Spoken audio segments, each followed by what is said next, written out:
Hello, you've caught me looking back over the last decade. And what an absolute banger it's been for video games. Just think of all the incredible titles we've had. The Last of Us, Grand Theft Auto 5, God of War, Bloodborne, Horizon Zero Dawn, Uncharted 4. A 10-year span of excellence, bookended by Red Dead Redemption in 2010 and its generation-defining sequel in 2018. Best decade ever? Quite possibly. But there are still some amazing games I bet you missed. I mean, obviously, it's practically impossible to play absolutely every game ever, but there are certain titles, hidden gems you might call them, that slipped under quite a few of your radars. But don't worry, there's still a few weeks of the decade left. You can still play them. I mean, you can play them next year too if you like. A decade is a totally arbitrary portion of time birthed from humankind's obsession with ordering things in groups of 10. But I digress. Here are 7 incredible games you missed this decade. We'll start with a game you probably did play actually, but I like it so much and don't talk about it enough, so here it is. Castlevania Lords of Shadow, one of the best action games on PS3, right up there with your God of Wars and Bayonettas, a sumptuous marriage of beautiful visuals, engrossing story, epic music, and Robert Carlyle being moody and killing monsters with a chain inside a crucifix.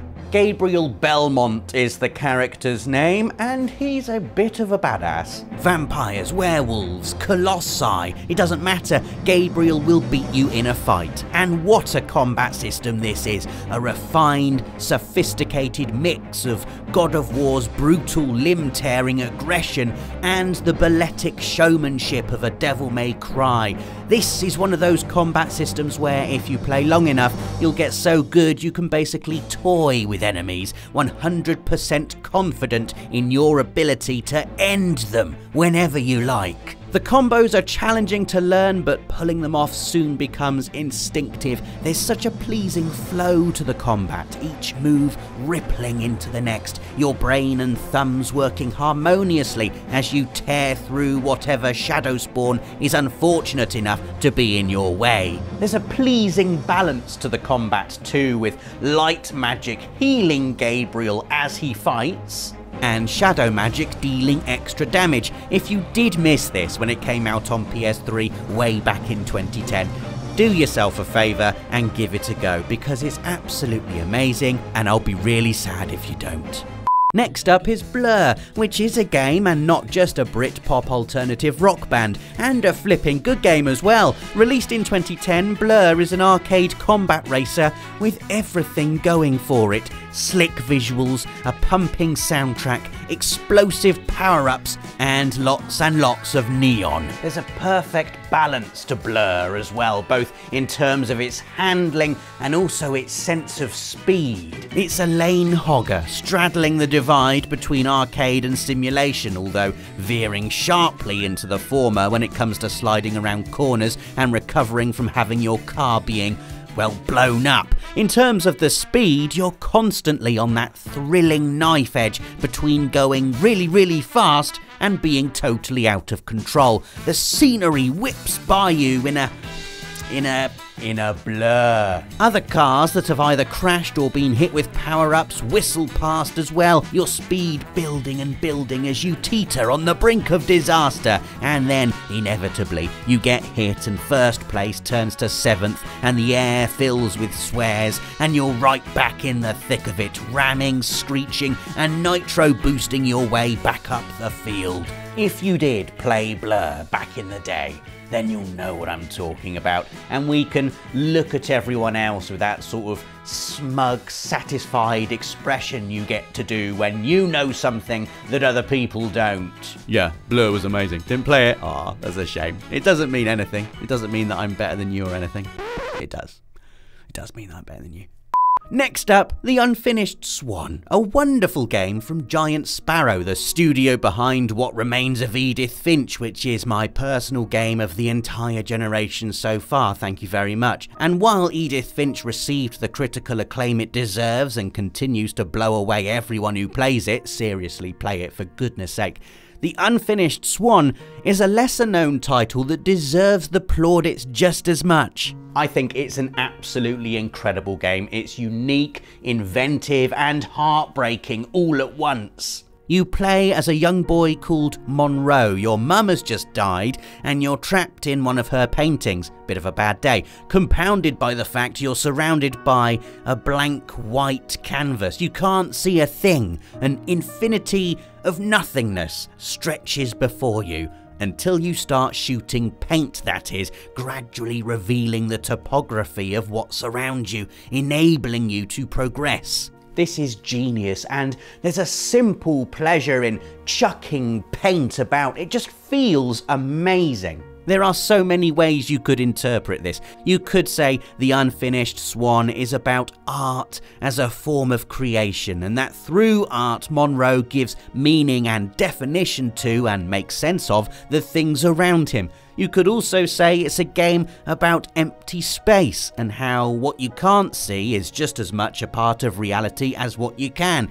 You know, just because you can't see something doesn't mean it isn't there. You could also say it's brilliant fun and looks beautiful and is very clever. And it really is, the game gradually opening up to reveal more complex puzzles, later levels bestowing upon Monroe the ability to shoot water to make vines grow, allowing you to clamber through to later areas.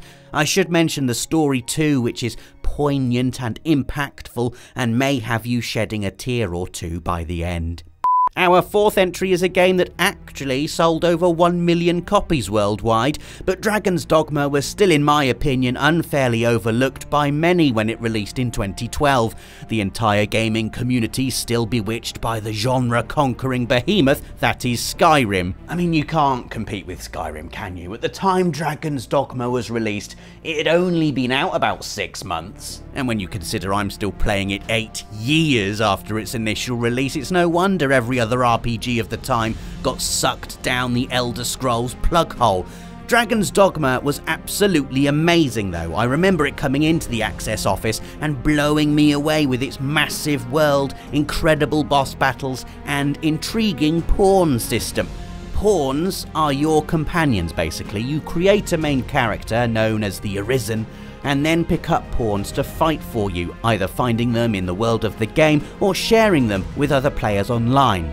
You end up creating your own stories around these pawns, a bit like your squad mates in XCOM for instance. They build up their own legacy as you adventure together, and you end up feeling a genuine sense of attachment and comradeship with your team. Especially when you're clambering up a boss the size of a small cliff. Oh man, the boss fights, so epic. I remember my character being inside the mouth of a giant serpent, me hammering away at the face buttons in a desperate attempt to not be swallowed, while my team hacked away at its body. Dragon's Dogma captured a sense of adventure in a way few other games achieve, plus there was the bonus fact it was absolutely massive, with a ton of endgame content to sink your sword into once the credits rolled. It's out on PS4 now as well, so if you did miss it back in 2012, I highly recommend putting that right. What a game. Our fifth entry is Transistor, which in 2014 opened my eyes to a whole new way of enjoying games.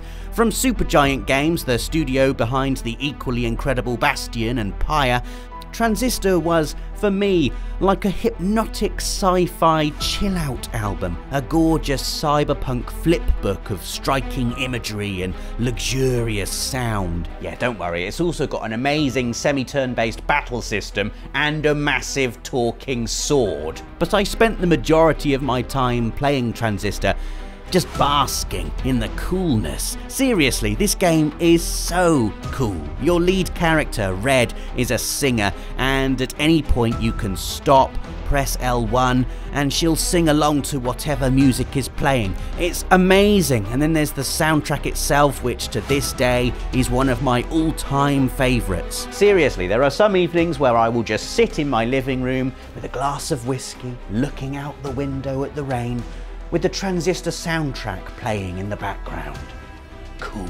And then, when it gets down to the action, the combat isn't half bad either. A stylish mix of turn-based strategy and real-time action, where Red is able to freeze time before pulling off a chain of dazzling moves in quick succession.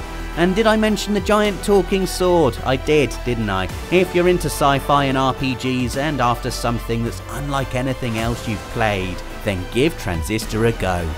Entry 6 is Thumper, a stunning rhythm action game released in 2016. You can also play on PlayStation VR, although if you do decide to take the virtual reality plunge, just know Thumper is quite an intense experience.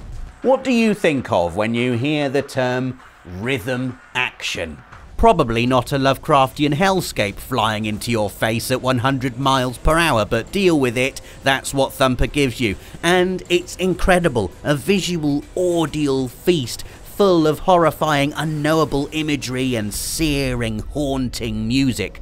Playing Thumper is like trying to punch a nightmare. Escape is impossible, you're merely along for the ride, hitting prompts and shooting around corners in time with the music. You have to play it if you haven't already. It is obscenely good. It's almost hypnotic, the gameplay equivalent of plunging through the Stargate in 2001: A Space Odyssey. Only in Thumper, the cosmic horror is, if anything, even more visceral. Writhing tentacle shapes, demonic agonized faces. Are these things alive? Where am I? Where am I going? To be honest, it's probably best not to ask too many questions and just enjoy the ride, because what a ride. Our final entry is Divinity Original Sin 2, a masterful role-playing game released on PS4 in 2018. One of the most critically acclaimed games of the entire generation. This is an adventure like no other, one you can enjoy cooperatively or on your own, and with huge narrative depth. You can even split up from your companions, which is not just an incredible technical marvel, but also enables you to cook up really complex battle tactics when playing with friends. And if you can, I really recommend playing it with friends. Up to 4 players can join forces, and as co-op RPG experiences go, nothing else really comes close. It's tough as nails too, a real hardcore experience, but so satisfying when you manage to work through the more difficult battles. Elemental spells affect the battlefield, so you can spill oil and set it on fire, for instance, plus character positioning is vitally important. Away from combat, just exploring this massive world is a pure joy. There's so much to uncover, you could very well be here until next decade. And there are far worse ways you could spend your time, trust me. So there you go, 7 incredible games you missed this decade, or maybe you didn't. Let us know if you played any of these in the comments. Give us a like if you enjoyed the video, and don't forget to click that notification bell so you're always up to date with everything from the world of PlayStation. Thanks for watching, and we'll catch you again soon.